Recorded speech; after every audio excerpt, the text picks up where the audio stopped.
শীতে কাঁপছে রাজধানী সহ সারা দেশ। তীব্র ঠান্ডার সঙ্গে বৃষ্টির মতো ঝরছে কুয়াশা।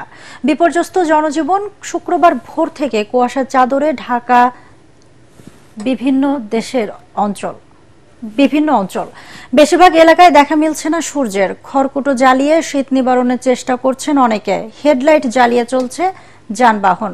সবচেয়ে নাজুক অবস্থায় খেটে খাওয়া মানুষ আর ছিন্নমূল মানুষ। দেশের সর্বনিম্ন তাপমাত্রা পঞ্চগড়ে তেঁতুলে 8.3 ডিগ্রি সেলসিয়াস রেকর্ড করা হয়েছে। শীতের কারণে হাসপাতালগুলোতে বেড়েছে জ্বর, সর্দি, ডায়রিয়া, নিউমোনিয়া আক্রান্ত রোগীর সংখ্যা। আবহাওয়া অফিস জানায়, আগামী রোববার পর্যন্ত এই আবহাওয়া অব্যাহত থাকবে। ঘন কুয়াশার কারণে বিমান চলাচল, অভ্যন্তরীণ নদী ও সড়ক যোগাযোগ সাময়িক ব্যাহত হতে পারে। এ সময় দেশের উত্তরাংশে হালকা বৃষ্টি অথবা গুড়ি গুড়ি বৃষ্টিপাত হতে পারে।